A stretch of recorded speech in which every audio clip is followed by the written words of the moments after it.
भारत के इतिहास में 23 सितंबर 1917 का दिन बेहद ही महत्वपूर्ण है। इसी दिन गुजरात के बड़ौदा शहर में बाबा साहब डॉक्टर भीमराव अंबेडकर ने भीगी आंखों से पेड़ के नीचे ऐतिहासिक संकल्प लिया और कहा कि मैं अपने दबे कुचले अस्पृश्य समूचे समाज को इस घिनौने दलदल से निकालने के लिए अपनी पूरी जिंदगी लगा दूंगा। इसी महान संकल्प दिवस पर हर साल लाखों लोग बाबा साहब की जिंदगी से प्रेरित होकर समाज व देश के दबे कुचले लोगों के लिए कुछ करने का संकल्प लेने आते हैं। बाबा साहब की इस संकल्प भूमि पर यूनाइटेड किंगडम यूके यानी लंदन से मलकियत सिंह बहल भी पिछले कई सालों से लगातार आ रहे हैं और संकल्प भूमि पर हो रहे बदलाव को भी देखते आ रहे हैं। आइए सुनते हैं मलकियत सिंह बहल के विचार संकल्प भूमि व संकल्प भूमि पर हो रहे बदलाव के बारे में। ऐसे है कि मैं ये संकल्प भूमि पे पहले भी कई बार गया, तो संकल्प भूमि को मैं अपना बहुत बड़ा तीर्थ स्थान मानता हूँ। जैसे मुसलमानों के लिए मक्का है और क्रिश्चियनों के लिए यरूशलेम है और हिंदुओं के लिए तो पता नहीं मुझे मैं कौन सा कहूँ, जब ब्राह्मणों के लिए उनका तो कुछ है ही नहीं। जहाँ जितनी बार मैं पहले आया अकेला आया, 2-4 साथियों के साथ आया, लेकिन इस बार मेरे मन में आया कि जाऊं मैं वहाँ जब उस दिन की भी महत्ता हो और समय की भी महत्ता हो और लोग भी हों, ताकि मैं देख सकूं कि इस तीर्थ स्थान को जानने, पहचानने, मानने के लिए कितने मेरे लोग आते हैं। ये मेरे दिमाग में था, जिसकी वजह से मैं जहाँ 23 सितंबर 2022 को जहाँ आया और जो कुछ मैंने देखा तो बहुत मैं पहले दुखी था, क्योंकि मैं जब पहली बार आया था तो तब मैंने जब उस जगह को देखा था और इतनी वो पुअर कंडीशन में थी जगह, और एक छोटा सा बाबा साहब का पोर्ट्रेट रखा हुआ था वहाँ और टूटी हुई वो ईंटों की एक थी वहाँ बाउंड्री बनी हुई थी दरख्त के नीचे, और दरख्त भी आधा सूखा हुआ, जैसे जीवन में किसी ने उसको पानी डाला ही नहीं बाबा साहब के बाद। तो ये सारा कुछ देख के मैं बहुत रोया जब मैं पहली बार गया कि जिस इंसान ने मेरे भविष्य का, मेरी खुशहाली का, मेरी इमेंसिपेशन का कहो, जब मेरी मानवता का, जहाँ इंसानियत का जो लड़ाई प्लान किया वहाँ बैठकर कि इसको कैसे करना है, और उसका जब मैं जगह देखता हूँ, फिर मैं अपने आप को देखता हूँ, मेरे कपड़े, मेरे मकान, मेरी गाड़ियाँ, मेरा सारा बिजनेस, तो फिर मुझे दुख लगा। और मैंने वहाँ पहली बार ही संकल्प लिया था कि भाई मैं भी बार संकल्प लेता हूँ कि मैं यहाँ बार बार आऊँगा जब तक बाबा साहब की इस संकल्प भूमि को न्याय नहीं दिला पाता और इसके लिए कुछ नहीं कर पाता। तो आज मुझे बड़ी खुशी हुई कि जहाँ कभी 1-1, 2-2, 4-4 लोग जाया करते थे दिन में, आज मेले के समय में मुझे जो सूचना मिली है कि 5 से 6 लाख लोग आए हुए थे, और भारत से ही नहीं, कुछ लोग विदेशों से भी आए हुए थे। वहाँ समस्या ये थी कि 4 मंच लगे हुए थे, तो अगर वो कहीं ढंग से एक मंच लगा होता तो ऐसे लगता कि सारा भारत का ह्यूम जहाँ ही उमड़ पड़ा है। तो मुझे उम्मीद है कि धीरे धीरे हम ये भी समझ जाएंगे कि ताकत की हमारी 4 मंच लगाने की बजाय अगर हम 2 मंच लगाएं, 2 मंच लगाने की बजाय 1 मंच लगाएं, तो ताकत और भी लोगों को नज़र आएगी। और जिस दिन हमारी ताकत नज़र आएगी उस दिन हमारे ऊपर होने वाला अन्याय, अत्याचार, ये भी रुक जाएगा। 23 सितंबर को जब बाबा साहब को अपमानित करके किराए पर लिए घर से बाहर निकाला गया था और उन्हें एक बगीचे में बैठकर रात बितानी पड़ी, उस वक्त बाबा साहब के मन में क्या चल रहा होगा, कैसे कैसे विचार बाबा साहब के मन में आ रहे होंगे। आइए सुनते हैं मलकियत सिंह बहल की जुबानी। जब मैं पहली बार आया था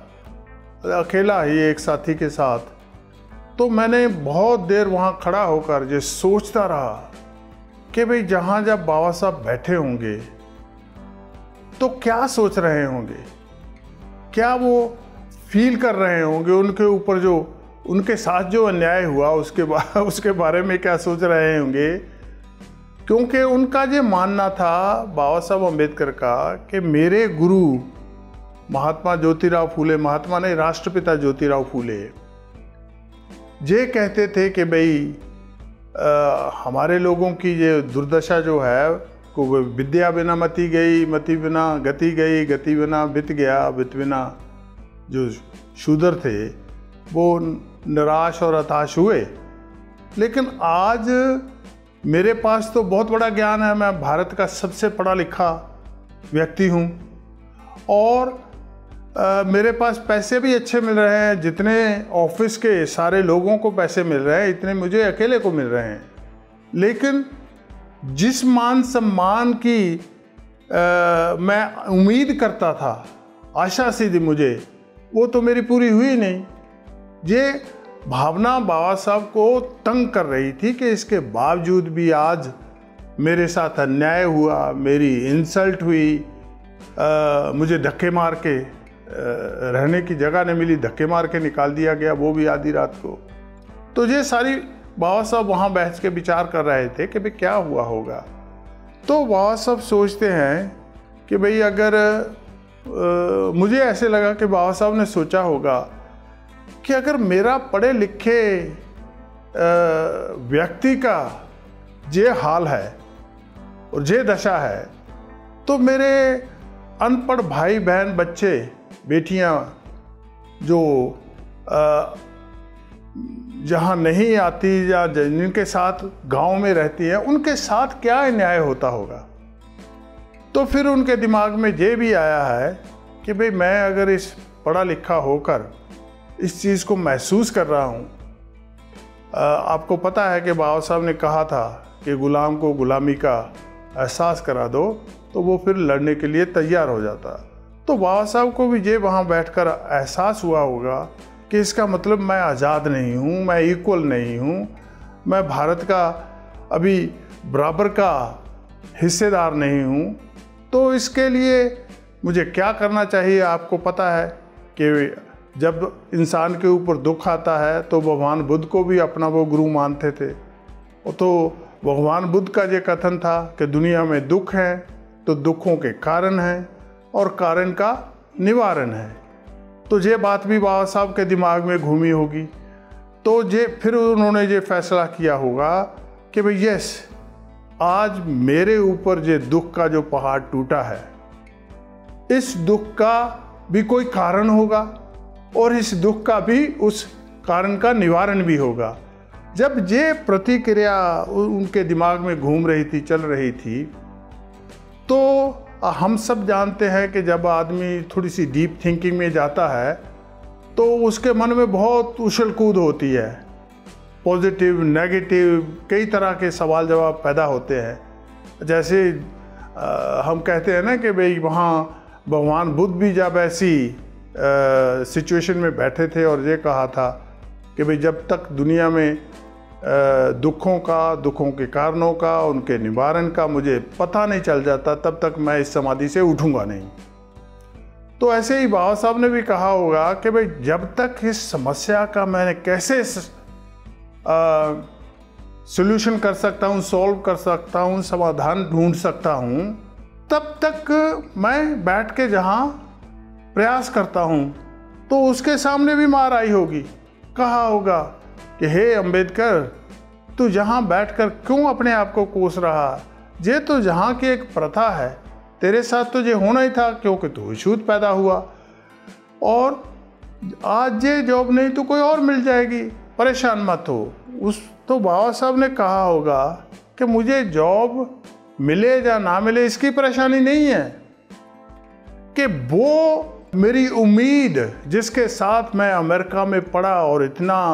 गंभीरता से पढ़ा और इतनी बड़ी डिग्री लेके आया, तो मुझे ये उम्मीद थी कि मेरे साथ ये अन्याय नहीं होगा, लेकिन हुआ तो क्यों हुआ, कैसे इसके साथ लड़ूं। तो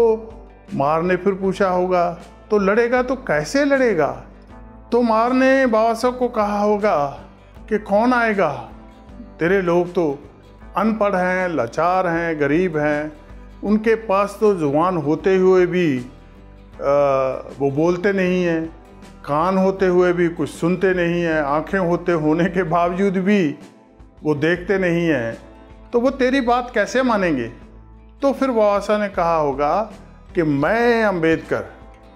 उनको आंखें भी दूंगा, उनको आवाज़ भी दूंगा और उनको लड़ने मरने का साहस भी सिखाऊंगा, उनको इंसान बनाऊंगा।